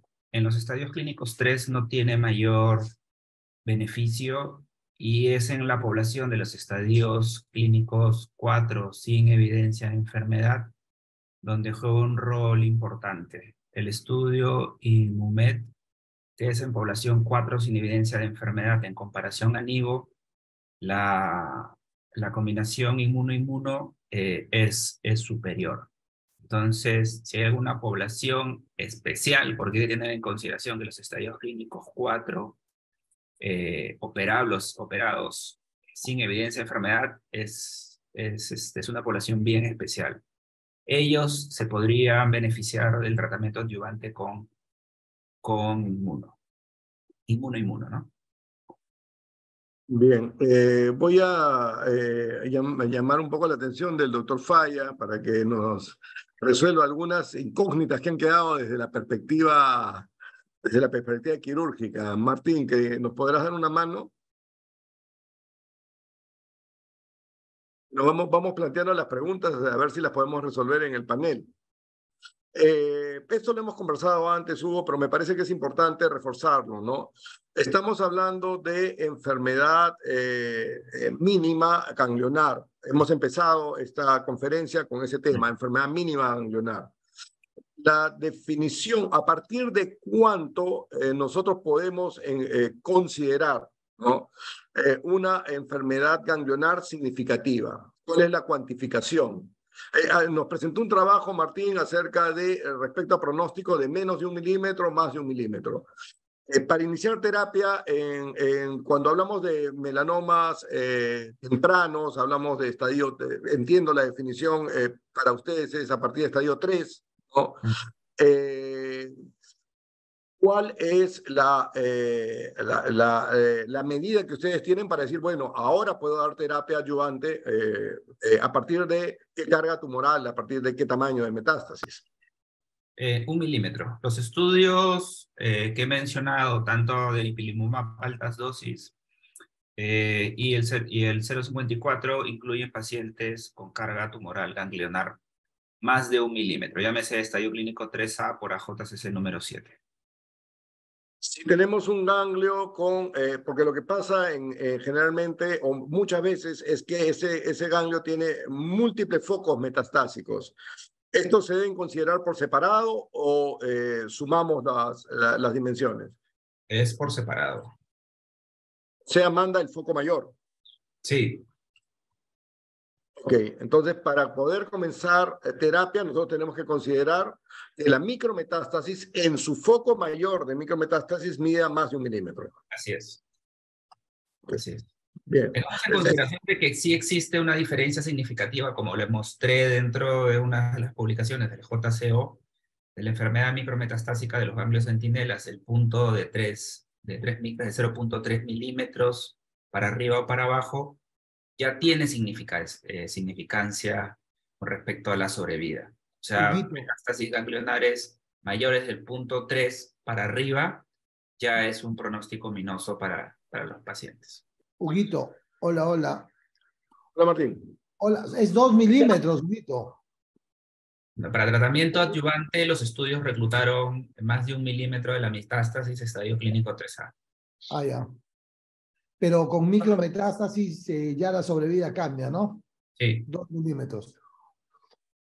Martín, aprovechando que te tenemos en línea, esta es una pregunta básica quizás, pero que es muy importante para nuestro auditorio, ¿no?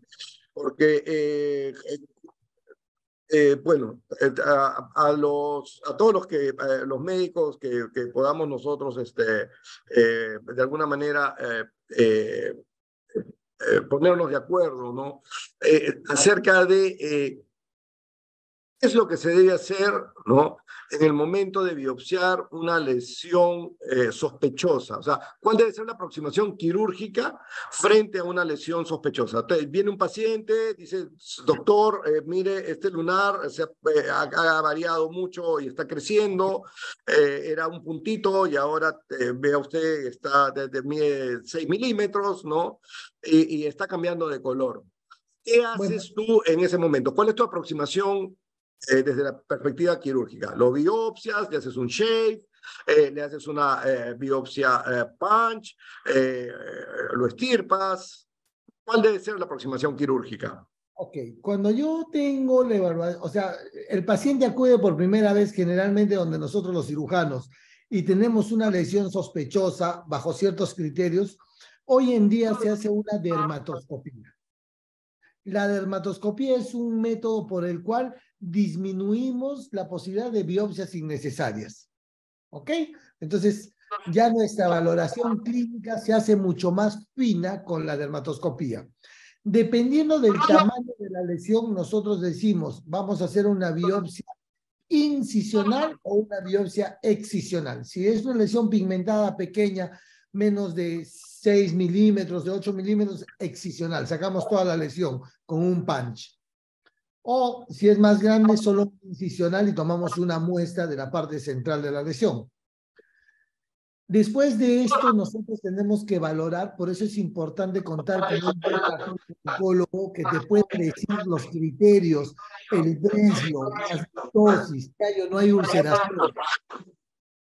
Porque si tú no tienes esta información, puede llevarte a cometer errores de manejo.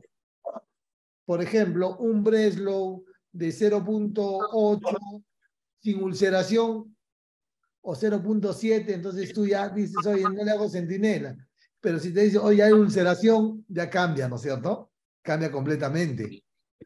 Y también, después de esto, es importante mandar a hacer las pruebas de mutación genética.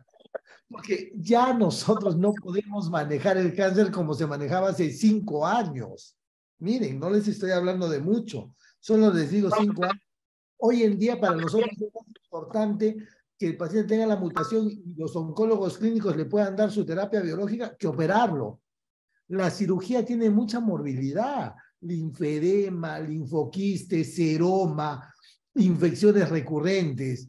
Y no por eso tú estás haciendo un manejo adecuado ni dándole una solución a la enfermedad.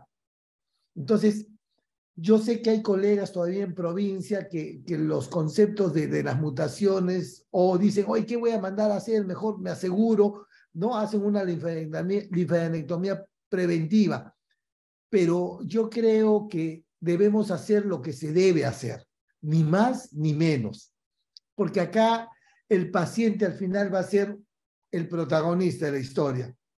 Y si tú le pones una historia de tristeza, va a terminar en tragedia. Pero si tú haces las cosas como debe, la película va a terminar con un éxito insuperable. Entonces, yo soy cirujano, lo mío es operar, como bien les dije, pero hoy en día, pues, la cirugía para determinadas enfermedades cada vez se ve más limitada. Hay situaciones especiales donde tenemos que individualizar.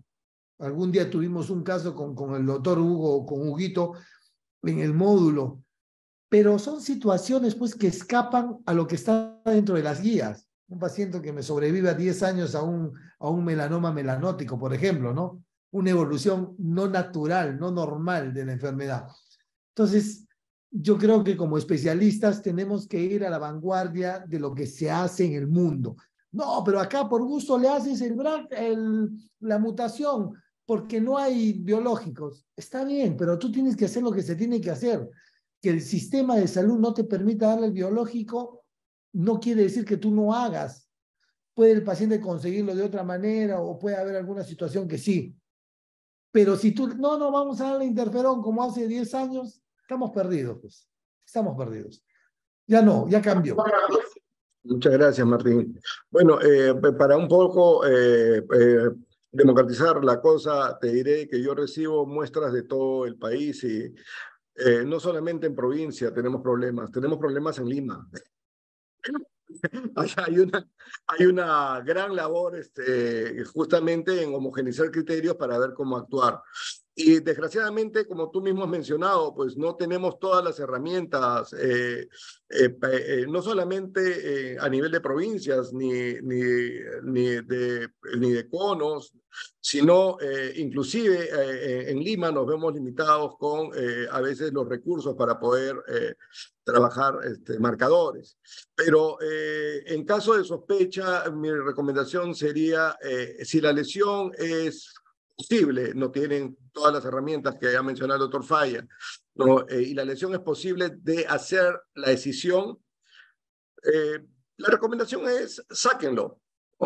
Si bien es cierto, o sea, los márgenes en un melanoma son mucho mayores, la ampliación es posible hacerla, entiendo, ¿no, Martín? Posteriormente. Pero ya el diagnóstico no ha sido limitado. Cuando uno pincha un tumor, ¿no? o lo saca superficialmente o deja tumor en el lecho, ¿no? Tengan ustedes en cuenta que están alterando el Breslow. Claro. Porque el dato que yo le tengo que dar al cirujano con el que, y al clínico, con el que va a tomar decisiones, con el que va a decir es un T3A, es el Breslow, ¿no? Entonces, si yo recibo un tumor pinchado, si yo recibo un tumor ulcerado artificialmente, va a dificultar el trabajo del patólogo y el diagnóstico es patológico y las decisiones se van a tomar en base al diagnóstico patológico. Entonces, esto hay que tenerlo mucho en cuenta. Si hay una sospecha de melanoma y la lesión es accesible quirúrgicamente, sáquenla, ¿no? Que posteriormente, si no es melanoma, bueno, lo sacaron pegado, lo sacaron adecuadamente, estéticamente va a quedar bien, ¿no? Y si era un melanoma, ampliar los márgenes no va a ser ningún problema en una segunda intención. Tenemos otra pregunta. Doctor Sandro, sí, es muy importante. O sea, nosotros cuando hacemos la biopsia, no estamos haciendo un tratamiento. O sea, para nosotros la biopsia me va a orientar a decir, ok, ¿qué debo de hacer? ¿Me entiende? Entonces, una biopsia excisional, que yo saque la lesión, no yo ya lo traté el melanoma. Es para conocerlo, para conocer, como yo digo siempre a mis pacientes, hay que conocer al enemigo para poder saber cómo lo vamos a enfrentar. Entonces, los colegas a veces no piensan que el manipular de manera inadecuada un tumor puede llevar a un tratamiento inadecuado. Y sobre todo, si el paciente dice, ah, ya me lo sacaron, el lunarcito, y ya no vuelvo, y el margen estaba muy limitado, tenemos alto riesgo de que haya diseminación, se disemine. Entonces, yo creo que tenemos que incentivar, enseñar y fomentar que hablar de el manejo o el diagnóstico de cáncer no es algo que se tiene que tomar a la ligera. Qué interesante tu observación, Martín, porque justamente con tus palabras me das pie a esta apreciación, ¿no? La recomendación que estaba mencionando es la recomendación realmente de salud pública francesa, ¿no? En el momento que tú manejas, ellos recomiendan que ante lesión sospechosa se escinda si es accesible quirúrgicamente. Pero has mencionado algo que quizás ellos no tienen como problema debido a su sistema de salud, que el paciente al verse con una lesión escisionada no retorne. Y ese es un problema que tenemos nosotros, ¿no? Entonces, eso es algo que tenemos que tomar en cuenta, que las medidas de salud se tienen que amoldar a nuestras realidades y justamente para eso están nuestras guías. Entonces, he ahí un poco enfatizar la importancia, ¿no?, de desarrollar las guías locales con las medidas que podemos nosotros desarrollar localmente para nuestra población, ¿no? Y la educación. Bueno, una pregunta que creo que va a ser la última de la noche. ¿Usted cree que el ganglio centinela, es Luis Alberto Villalta Pineda, ¿no? ¿Usted cree que el ganglio centinela podría ser reemplazado por un PET-CT y encontrar 2 o 3 ganglios centinelas positivos? ¿Sería criterio para completar la linfadenectomía? A ver, me gustaría responder, no. Primero, que el PET-CT no te va a identificar células. Ese tamaño del tumor no lo va a identificar. Cada prueba tiene una utilidad y sirve, o sea, para algo. El PET-CT te va a detectar a partir de 5 milímetros, si mal no recuerdo, de una lesión captadora. Y el ganglio centinela te identifica células, micrometástasis, lo cual no se va a ver. Entonces, no hay que un PET me pueda reemplazar al centinela. El centinela se puede realizar. Si uno tiene problemas de no contar en el centro con medicina nuclear, se puede hacer solo con Patent Blue. Con el expertise logras identificar hasta en un 90% el ganglio centinela. Pero es cuestión de práctica, es cuestión de ir, capacitarse, manejarlo bien. Claro que con el Tecnesio y el Patent Blue, pues tú tienes hasta un 99.9% de eficacia, ¿no? Entonces, no, el PET-CT no reemplaza al centinela. Bien, aquí tenemos otra pregunta para el doctor Falla para que se reponga en la del panel. Esta es una pregunta que recientemente ha sido modificada, ¿no? Porque los márgenes se han modificado recientemente. Entonces, nos va a poder ampliar la información el doctor Falla. ¿Cuál es el margen de seguridad adecuado en melanoma? Va a depender el margen del Breslow. O sea, hasta 2 centímetros según el Breslow mayor. Pero es muy importante, o sea, uno no puede tampoco irse a los extremos. Hoy me salió margen 1.7, ¿no? Y era 2 centímetros. No, tú no puedes, es un problema. El Breslow te va a determinar o 1 centímetro o 2 centímetros de margen de seguridad, lo cual disminuye la recurrencia local. Bien, bueno, hay que precisar también que la región anatómica donde se localiza el tumor a veces no nos permite, ¿no?, llegar al margen de seguridad, ¿no? Si está en una zona altamente desfigurante, en una zona muy compleja, en un párpado, se nos complica un poco la cosa, pero bueno, ahí tengo al cirujano por para que eso es responda. importante la cirugía de Mohs, ¿no? La cual acá no la practicamos mucho por cuestiones técnicas y no tenemos problemas con los márgenes. Pero lo importante es, o sea, el melanoma de cabeza y cuello se comporta completamente diferente al melanoma de tronco para abajo. Son cosas, enfermedades bastante diferentes.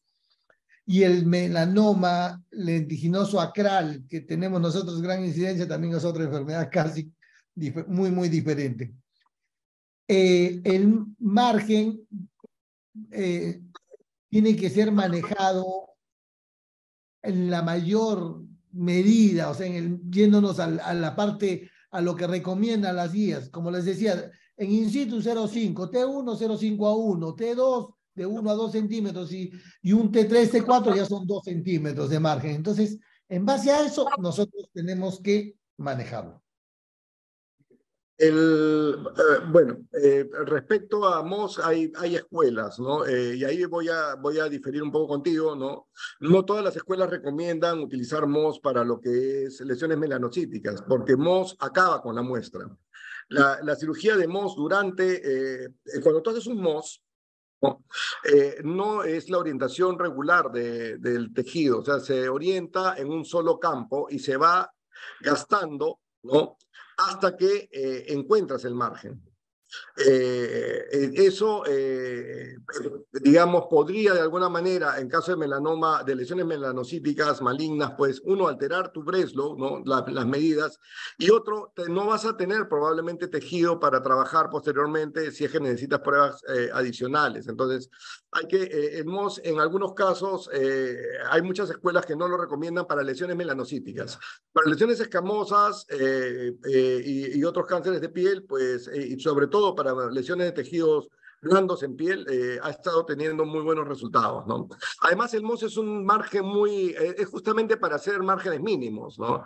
Entonces, lógicamente, estéticamente resulta, desde el punto de vista de manejo en una lesión melanocítica, aún no tenemos total acuerdo. Pero, como en todo, no tenemos que estar de acuerdo. Justamente es en estos foros donde podemos conversar sobre estas cosas.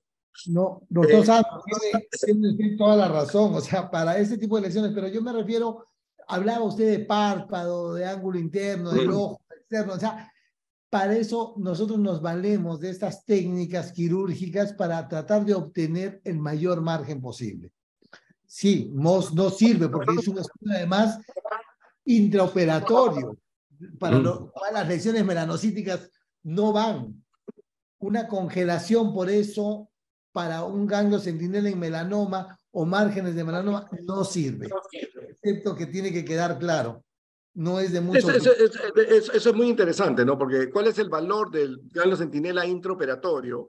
El melanoma, pues, no es un valor no vas a definir una disección ganglionar con un ganglio centinela transoperatorio.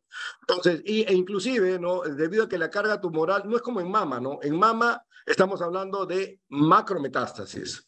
En melanoma, una micrometástasis de 1 milímetro tiene significancia, ¿no? Entonces, pero la vas a encontrar probablemente en la parafina y inclusive puedes utilizar técnicas de inmunistoquímica realmente el protocolo dice de que tienes que utilizar técnicas de inmunistoquímica en los casos de ganglio centinela en melanoma, ¿no? Entonces, y eso se hace en parafina, ¿no?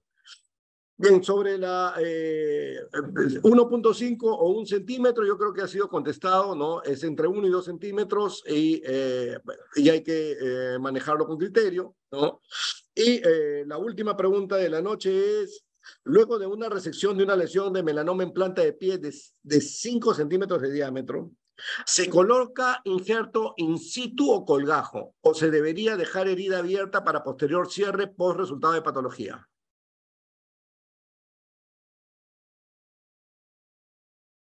Ese eres tú, Martín, ¿ah? Sí, acá estoy leyendo justo, se coloca injerto in situ o colgajo. Bueno, si hacemos una resección ¿me escuchan? Sí. Ya, si hacemos una resección tan grande, lo ideal es poner un senoinjerto, por ejemplo, para ayudar a que granule el tejido y luego colocar un injerto definitivo. El poner un injerto definitivo de manera inmediata tiene un mayor riesgo a que se pueda perder un porcentaje importante. Entonces, la idea es preparar el tejido para poder luego injertar definitivo. Y otra cosa, si yo tengo un melanoma y alrededor tengo una zona de melanosis, o sea, es importante entender esto, tengo el melanoma y una melanosis, entonces yo no tengo el diagnóstico si esa melanosis es realmente enfermedad y yo tengo que esperar el resultado de patología, ¿no? Para luego también planificar si es que voy a poner un injerto o voy a rotar un colgajo. Entonces, esto no me va a afectar el pronóstico de mi enfermedad. Muchas gracias, Martín. Y otra vez, muy importante lo que dice Martín, porque en melanoma acral particularmente, muchos van acompañados de melanosis, ¿no? Y lo que tenemos es un área de melanosis alrededor y tenemos un nódulo central que es el que ha desarrollado la invasión, ¿no? Valga la pena en este momento definir que el melanoma nodular ya no es un tipo histológico según la última clasificación de OMS, sino es una fase de crecimiento vertical de un melanoma, ¿no? Entonces, en esto no está libre de discusión, porque esta melanosis que menciona Martín y que es tan frecuente en nuestros melanomas acrales, no es algo que esté tampoco muy estudiado porque no se presenta igualmente en los melanomas de otras regiones con la misma frecuencia, ¿no? Entonces, es algo donde nosotros vamos a encontrarlo más en los estudios de los asiáticos. Los asiáticos que tienen más melanoma acral, ellos te hablan de esta melanosis alrededor del tumor invasivo, ¿no? Ahora, la melanosis y el valor del diagnóstico patológico de en qué punto estos melanocitos están mutados o son melanocitos simple y sencillamente incrementados como un léntigo que no va a tener una evolución posterior. Eso es algo que también tendríamos que discutir en base a evidencia que no hay, ¿no? Porque la melanosis atípica, que es como se le llama a esta melanosis por los asiáticos, no es una definición de atipia citológica. Es una definición de que es el halo melanótico, ¿no? Incluso sin, ¿no?, una gran atipia citológica que rodea a un melanoma lentiginoso, acral, ¿no? Entonces, pero esto no es algo que podamos nosotros, digamos, afirmar de una manera categórica porque no hay estudios que nos ayuden mucho en esto, ¿no? No sé si alguien más del panel tiene algo más que agregar. Ha sido una noche, creo, muy productiva. Hemos trabajado con énfasis y emoción, incluso con divergencia en el trabajo, ¿no?, que es importante, ¿no? Porque nos ha llegado a plantearnos preguntas, ¿no? Y esperemos, pues, podamos tener la motivación como para intentar resolverlas en nuestra experiencia. No me queda sino agradecer a este excelente grupo de ponentes que hemos podido juntar, agradecerles haber aceptado la invitación de la Sociedad Peruana de Cancerología para esta oportunidad que especialmente estamos conmemorando el Día de la Lucha contra el Melanoma, ¿no?